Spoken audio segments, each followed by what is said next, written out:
Hi ಎಲ್ಲರಿಗೂ good morning. ಹೇಗಿದ್ದೀರಾ ಎಲ್ಲರೂ? ನಾನಿವತ್ತು ನನ್ನ ಶಾಪಿಂದಲೇ ವಿಡಿಯೋ ಸ್ಟಾರ್ಟ್ ಮಾಡಿದ್ದೀನಿ. ಯಾರೆಲ್ಲ ನನ್ನ ವೀಡಿಯೋಸ್ ನೋಡ್ತಾ ಇದ್ದೀರಾ, ದಯವಿಟ್ಟು ಸ್ಕಿಪ್ ಮಾಡದೆ ಎಂಡ್ವರೆಗೂ ಈ ವಿಡಿಯೋ ನೋಡಿ. ಹಾಗೆ ಸಬ್ಸ್ಕ್ರೈಬ್ ಮಾಡಿ, ಶೇರ್ ಮಾಡಿ, ಲೈಕ್ ಮಾಡಿ, ನಿಮಗೇನು ಅನಿಸುತ್ತೆ ಅಂತ ಕಮೆಂಟ್ ಮಾಡಿ. ನಾನಿವತ್ತು ಶಾಪಲ್ಲಿ ತುಂಬ ಮೆಸ್ಸಪ್ ಆಗಿತ್ತು.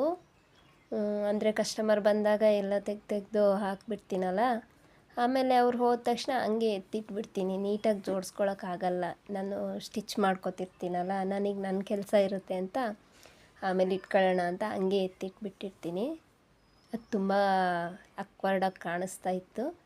ಸೊ ಬೆಳಿಗ್ಗೆ ಬಂದವಳೆ ಫಸ್ಟು ಎಲ್ಲ ನೀಟಾಗಿ ಜೋಡಿಸ್ಕೊಳ್ಳೋ ಕೆಲಸ ಶುರು ಮಾಡಿದೆ. ಸ್ಟಿಚ್ಚಿಂಗಿಗಿದೆ, ಅದನ್ನು ಆಮೇಲೆ ಮಾಡ್ಕೊಳ್ಳೋಣ ಅಂತ ಹೇಳಿ ಸ್ವಲ್ಪ ಕ್ಲೀನಿಂಗ್ ಸ್ಟಾರ್ಟ್ ಮಾಡಿಕೊಂಡೆ. ಜಾಸ್ತಿ ಏನಿಲ್ಲ, ಎಲ್ಲ ಇತ್ತೀಚೆಗೆ ಕ್ಲೀನ್ ಮಾಡಿ ಇಟ್ಟಿರೋದೆ. ಆದರೆ ಈ ಪೆನ್ನು, ಪೆನ್ಸಿಲು ಇಂಥ ಐಟಮ್ಸ್ ಎಲ್ಲ ಮಕ್ಕಳು ಆಗಾಗ ಬಂದು ಕೇಳ್ತಿರ್ತಾರಲ್ಲ, ತೆಗೆದು ಇಟ್ಟು ಎಲ್ಲ ಮೆಸ್ಸಪ್ ಆದಂಗೆ ಆಗಿರುತ್ತೆ. ಸೊ ಅದನ್ನೆಲ್ಲ ನೀಟಾಗಿ ಇಟ್ಕೊಳ್ಳೋಣ ಅಂತ ಮೇಲೆ ಸ್ವಲ್ಪ ಅದೆಷ್ಟು ನೀಟಾಗಿ ಇಟ್ಟರು ಹಾಗೆ ಇನ್ನೊಂದು ಕ್ಷಣ ಯಾರಾದರೂ ಬಂದರೆ ತೆಗೆದು ಕೊಡ್ತೀನಿ, ಮತ್ತು ಹಾಗೆ ಇಟ್ಬಿಡ್ತೀನಿ. ನಂಗೆ ನೀಟಾಗಿ ಇಟ್ಕೊಳ್ಳೋಕೆ ಟೈಮ್ ಸಿಗಲ್ಲ. ಟೈಮ್ ಇದ್ದಾಗ ಈ ಥರ ಜೋಡಿಸ್ಕೋತೀನಿ.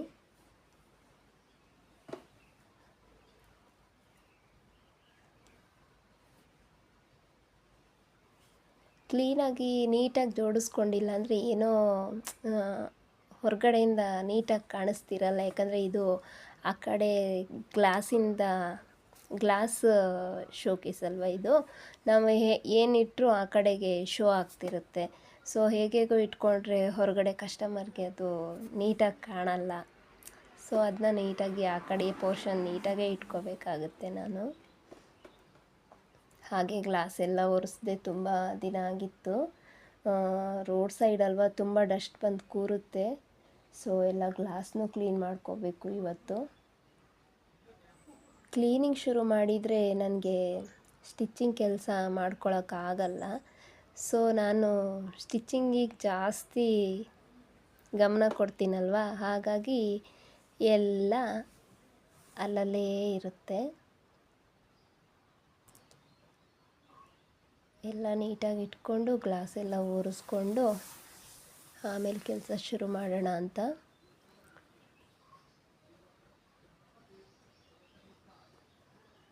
ದಯವಿಟ್ಟು ನನ್ನ ವೀಡಿಯೋಸ್ ನೋಡಿ ಫ್ರೆಂಡ್ಸ್, ಸಪೋರ್ಟ್ ಮಾಡಿ,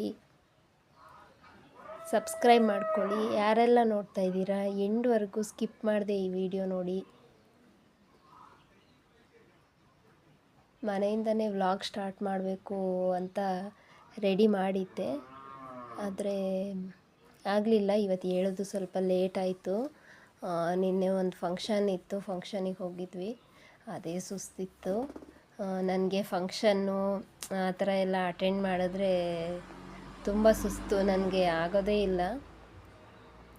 ಹೋಗದೇ ಇದ್ದರೆ ಬೇಜಾರು ಮಾಡ್ಕೋತಾರಲ್ಲ ಅಂತ ಹೋಗ್ತೀನಿ ನಾನು ಅಷ್ಟೇ. ನನಗೆ ಈ ಫಂಕ್ಷನ್ ಅಟೆಂಡ್ ಮಾಡೋದು ಅಂದರೆ ಅಷ್ಟೇನು ಇಂಟ್ರೆಸ್ಟ್ ಇಲ್ಲ. ಮನೇಲೆಲ್ಲ ಒಟ್ಟಿಗೆ ಹೊರಟಾಗ ಹೋಗಲೇಬೇಕಲ್ಲ ಅವ್ರ ಜೊತೆ, ಸೊ ಹೋಗ್ತೀನಿ. ಎಲ್ಲ ಕ್ಲೀನ್ ಮಾಡ್ಕೊಂಡು ಆಯಿತು. ಇವಾಗ ಗ್ಲಾಸ್ ಎಲ್ಲ ಒರೆಸ್ಕೊಂಡ್ಬಿಡೋಣ ಒಂದು ಸಲ. ನೀವೇ ಗ್ಲಾಸ್ ಎಲ್ಲ ಹೇಗೆ ಕ್ಲೀನ್ ಮಾಡ್ತೀರಾ? ನಾನು ಇದು ವೈಪ್ಸ್ ಬರುತ್ತಲ್ವ, ವೆಟ್ ವೈಪ್ಸ್, ಅದರಲ್ಲಿ ಕ್ಲೀನ್ ಮಾಡೋದು. ಅದು ಖಾಲಿಯಾಗಿದೆ ನಂದು. ಸೊ ಈಗ ಬಟ್ಟೆಲ್ಲೇ ಕ್ಲೀನ್ ಮಾಡ್ಕೋತೀನಿ. ಸ್ವಲ್ಪ ನೀರು ಹಾಕ್ಬಿಟ್ಟು ಕ್ಲೀನ್ ಮಾಡ್ಕೋತೀನಿ. ವೆಟ್ ವೈಪ್ಸ್ ತರಿಸ್ಕೋಬೇಕು. ವೆಟ್ ವೈಪ್ಸಲ್ಲಿ ಒರೆಸ್ಕೊಂಡ್ರೆ ತುಂಬ ಕ್ಲೀನ್ ಆಗುತ್ತೆ ಗ್ಲಾಸು, ನೀಟಾಗಿ ಕಾಣುತ್ತೆ ಕೂಡ.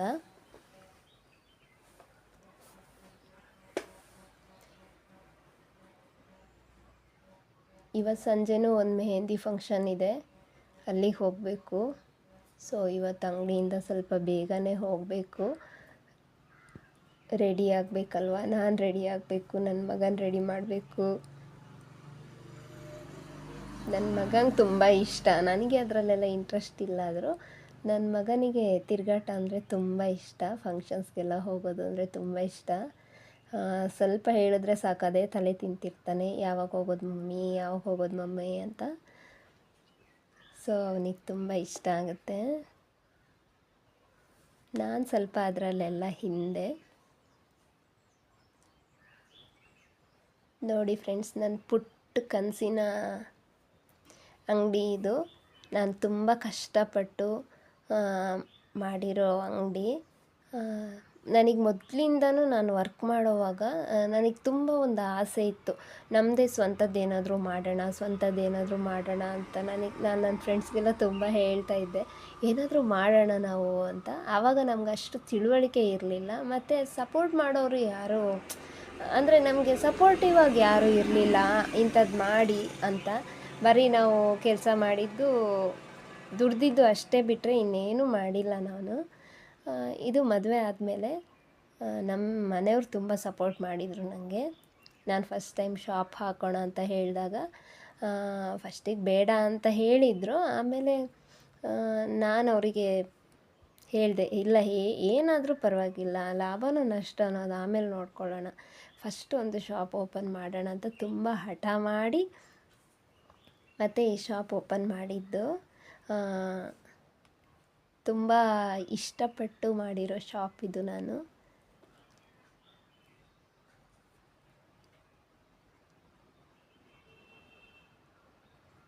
ನೋಡಿ ಗ್ಲಾಸ್ ಹೇಗಾಗಿದೆ, ಡಸ್ಟ್ ಕೂತು. ವೀಕ್ಲಿ 1 ಟೈಮ್ ನಾನು ಕ್ಲೀನ್ ಮಾಡ್ತೀನಿ, ಆದರೆ ಇವಾಗ ಒಂದು 15 ಡೇಸ್ ಆಯಿತು ಅನಿಸುತ್ತೆ ನಾನು ಗ್ಲಾಸ್ ಎಲ್ಲ ಕ್ಲೀನ್ ಮಾಡ್ಕೊಳ್ದೆ. ಟೈಮ್ ಇರಲಿಲ್ಲ ನನಗೆ. ಸೊ ಇವತ್ತೆಲ್ಲ ಕ್ಲೀನ್ ಮಾಡ್ಕೋಬೇಕಪ್ಪ. ನಮ್ಮ ಮನೆಯವ್ರು ಏನಾದರೂ ಶಾಪ್ ಕಡೆ ಬಂದರೆ ಬೈತಾರೆ ನನಗೆ, ಹೇಗೇಗೋ ಇಟ್ಕೊಂಡಿದ್ದೀಯ ಅಂತ. ಸೊ ಅವರು ಬರೋಕ್ಕೆ ಮುಂಚೆ ನಾನು ಕ್ಲೀನ್ ಮಾಡ್ಕೋಬೇಕು. ಇವತ್ತು ಬರ್ತೀನಿ ಸಂಜೆ ಅಂತ ಹೇಳಿದರು, ಹಾಗಾಗಿ ನಾನು ಬೇಗ ಕ್ಲೀನಿಂಗ್ ಸ್ವಲ್ಪ ಶುರು ಮಾಡಿಕೊಂಡೆ. ಅವ್ರಿಗೆ ಕ್ಲೀನಾಗಿರಬೇಕು, ನನಗೂ ಕ್ಲೀನಾಗಿರಬೇಕು, ಆದರೆ ನನಗೆ ಟೈಮ್ ಅಡ್ಜಸ್ಟ್ ಆಗೋಲ್ಲ ಅಂತ. ಯಾರಾದರೂ ಒಂದು ಕಸ್ಟಮರ್ ಬಂದು ಹೋದ ತಕ್ಷಣ ಅವ್ರಿಗೆ ತೋರಿಸಿ ಅವ್ರೇನು ಬೇಕೋ ತಗೋತಾರೆ, ಆಮೇಲೆ ಹಂಗೆ ಎತ್ತಿಟ್ಬಿಡ್ತೀನಿ. ನನಗೆ ಸ್ಟಿಚ್ಚಿಂಗ್ ಇರುತ್ತಲ್ವ, ಅದು ಮಾಡಿಕೊಡ್ಬೇಕಲ್ವ ಹೇಳಿದ ಟೈಮ್ಗೆ. ಸೊ ಆಮೇಲೆ ಎತ್ತಿಟ್ಕೊಬಿಡೋಣ ಅಂತ ಹೇಳಿ ನಾನೇನು ಮಾಡ್ತೀನಿ, ಎತ್ತೊಂದು ಸೈಡಿಗೆ ಇಟ್ಬಿಡ್ತೀನಿ. ಅದು ಅಲ್ಲೇ ಉಳ್ಕೊಂಡೋಗುತ್ತೆ, ನೀಟಾಗಿ ಜೋಡಿಸ್ಕೊಂಡಂಗೆ ಇರಲ್ಲ, ಎಲ್ಲೆಲ್ಲ ಹೆಂಗೆಂಗೋ ಆಗಿರುತ್ತೆ. ನಾನು ನನ್ನ ಕೆಲಸದಲ್ಲಿ ಬ್ಯುಸಿ ಆಗ್ತೀನಲ್ಲ. ಇವತ್ತು ಬೆಳಿಗ್ಗೆ ಹೇಳಿದರು ನಮ್ಮ ಯಜಮಾನ್ರು, ಬರ್ತೀನಿ ಸಾಯಂಕಾಲ ಶಾಪಿಗೆ, ನೀನೇನು ಬಸ್ಸಿಗೆ ಬರೋಕ್ಕೆ ಹೋಗಬೇಡ, ನಾನೇ ಬರ್ತೀನಿ ಕರ್ಕೊಂಡು ಹೋಗೋಕ್ಕೆ ಅಂತ ಹೇಳಿದ್ದಾರೆ. ಇನ್ನು ನೋಡಬೇಕು. ಅವ್ರು ಬಂದಾಗ ಈ ಥರ ಹೆಂಗೆಂಗೋ ಇಟ್ಕೊಂಡ್ರೆ ಬೈತಾರೆ, ನೀಟಾಗಿ ಇಟ್ಕೋಬೇಕು ಶಾಪ್ ಅಂದಮೇಲೆ ಅಂತ. ಸೊ ಎಲ್ಲ ಇವತ್ತು ಕ್ಲೀನ್ ಮಾಡ್ಕೋತಾ ಇದ್ದೀನಿ. ಆಯಿತು ಎಲ್ಲ ಕ್ಲೀನಿಂಗು. ನೋಡಿ ಫ್ರೆಂಡ್ಸ್, ನನ್ನ ಶಾಪು ತೋರಿಸ್ತೀನಿ ನಿಮಗೆ ಹೇಗಿದೆ ಅಂತ. ಜಾಸ್ತಿ ಏನು ಇದಿಲ್ಲ, ಚಿಕ್ಕದಾಗಿ ಒಂದು ಹಾಕ್ಕೊಂಡಿದ್ದೀನಿ ಅಷ್ಟೇ. ಇನ್ನೂ ತುಂಬ ಐಟಮ್ಸ್ ಹಾಕಬೇಕು, ನಾನು ತುಂಬ ಐಟಮ್ಸ್ ಹಾಕಬೇಕು ಅಂತ ತುಂಬ ಆಸೆ ಇದೆ. ಆದರೆ ಯಾವ ಐಟಮ್ಸ್ ಜಾಸ್ತಿ ಮೂವ್ ಆಗುತ್ತೆ ಅದನ್ನು ಮಾತ್ರ ನಾನು ಇವಾಗ ತರಿಸ್ಕೋತಿರೋದು. ಆಲ್ಮೋಸ್ಟ್ ನನಗೆ ಇಲ್ಲಿ ಜಾಸ್ತಿ ಸ್ಕೂಲ್ ಮಕ್ಕಳು ಐಟಮ್ಸ್ ಇವು ಮೂವ್ ಆಗುತ್ತೆ, ನಾನು ಅದನ್ನೇ ಜಾಸ್ತಿ ತರಿಸ್ಕೊಳ್ಳೋದು. ಸುಮ್ಮನೆ ಮೂವ್ ಆಗದೆ ಇರೋ ಐಟಮ್ಸ್ ಎಲ್ಲ ತರಿಸ್ಕೊಂಡ್ರೆ ಅದು ವೇಸ್ಟ್ ಆಫ್ ಮನಿ.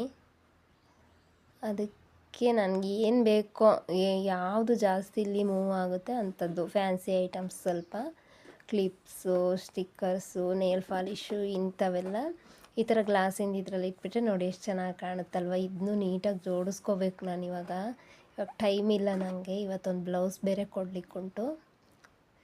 ಸೊ ಮೇಲಿಂದ ಮೇಲೆ ಹಾಗೆ ಜೋಡಿಸಿಟ್ಟಿದ್ದೀನಿ ನಾನು ಅಷ್ಟೇ. ಹಾಗೆ ಸ್ವಲ್ಪ ಸ್ಲಿಪ್ಪರ್ಸು, ಸ್ಯಾಂಡಲ್ಸು ಎಲ್ಲ ಇಟ್ಟಿದ್ದೀನಿ. ಚಿಕ್ಕದಾಗಿ ಒಂದು ಇಟ್ಟಿದ್ದೀನಿ ಅಂಗಡಿ ಅಷ್ಟೇ. ನೋಡೋಣ, ನಿಮ್ಮ ಎಲ್ಲ ಆಶೀರ್ವಾದ ನನಗಿದ್ರೆ, ನಿಮ್ಮೆಲ್ಲರೂ ವಿಶಸ್ ನನಗಿದ್ರೆ ನಾನು ಇನ್ನೂ ಸ್ವಲ್ಪ ದೊಡ್ಡದಾಗಿ ಏನೋ ಪ್ಲ್ಯಾನ್ ಮಾಡ್ತಾಯಿದ್ದೀನಿ, ಅದಾಗಬೇಕು ಅಂತ. ಈ ರ್ಯಾಕಲ್ಲಿ ನಾನು ಕಸ್ಟಮರ್ಸ್ದು ಬಟ್ಟೆ ಎಲ್ಲ ಇಟ್ಕೋತೀನಿ ಸಪ್ರೇಟಾಗಿ. ಇದು ನಾನು ಕೈ ಹಾಕಿದ ತಕ್ಷಣ ಸಿಕ್ಬಿಡಬೇಕು ಯಾವ ಕಸ್ಟಮರ್ದು ಅಂತ ಆ ಥರ ಜೋಡಿಸಿಟ್ಕೊಂಡಿರ್ತೀನಿ. ಇದು ನನ್ನ ಓವರ್ಲ್ಯಾಕ್ ಮಿಷಿನ್ನು.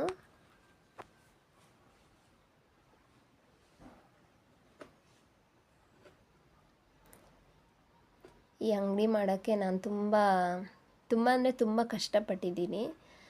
ಯಾರ ಹತ್ರನೂ ಒಂದು ಸಹಾಯ ಕೇಳದೆ ನಾನು ಸ್ವಂತ ಇದರಿಂದ ನಾನು ಮಾಡಿರೋ ಅಂಗಡಿ ಇದು. ಯಾರೂ ನಮ್ಮ ಕಷ್ಟ ಕಾಲದಲ್ಲಿ ಯಾರೂ ನಮಗೆ ಹೆಲ್ಪ್ ಆಗಲ್ಲ. ಇದು ನನಗೆ ಮದುವೆ ಆದಮೇಲೆ ತುಂಬ ಅನುಭವಕ್ಕೆ ಬಂದಿದೆ ಫ್ರೆಂಡ್ಸ್. ನಮಗೆ ಏನಿದ್ರು ನಮ್ಮ ಪ್ರಾಬ್ಲಮ್ಸು, ನಮ್ಮ ಖುಷಿ, ನಮ್ಮ ದುಃಖ ಎಲ್ಲ ನಮಗೆ ಮಾತ್ರ. ನಾವು ಗಂಡ ಹೆಂಡತಿ ಇರ್ತೀವಿ, ನಾವು ಇಬ್ಬರೇ ಶೇರ್ ಮಾಡ್ಕೋಬೇಕು. ಅದು ಬಿಟ್ಟು ಎಕ್ಸ್ಟ್ರಾ ಮೂರನೇವರಿಗೆ ನಾವು ಶೇರ್ ಮಾಡಲೂಬಾರ್ದು. ಮತ್ತು ನಾವು ಯಾರಿಂದ ಏನು ಎಕ್ಸ್ಪೆಕ್ಟ್ ಮಾಡಲೂಬಾರ್ದು. ಸೊ ಹೊರಗಡೆಯಿಂದ ನೋಡಿ ನನ್ನ ಅಂಗಡಿ ಈ ಥರ ಕಾಣುತ್ತೆ. ಇವಾಗ ಆ ಕಡೆಯಿಂದ ಬಿಸಿಲು ಬೀಳ್ತಾ ಇದೆಯಲ್ಲ, ಅಷ್ಟು ಕ್ಲಿಯರಾಗಿ ಕಾಣಿಸ್ತಾ ಇಲ್ಲ.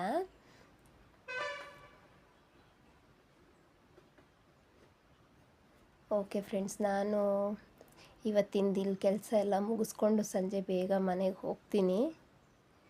ಹೋಗಿ ಮೆಹಂದಿ ಫಂಕ್ಷನ್ಗೆ ರೆಡಿಯಾಗಿ ಆಮೇಲೆ ನನ್ನ ಔಟ್ಲುಕ್ ತೋರಿಸ್ತೀನಿ ಹೇಗಿದೆ ಅಂತ. ನೋಡಿ ಮದುವೆ ಮನೆ ಹೇಗೆ ಕಾಣಿಸ್ತಾ ಇದೆ.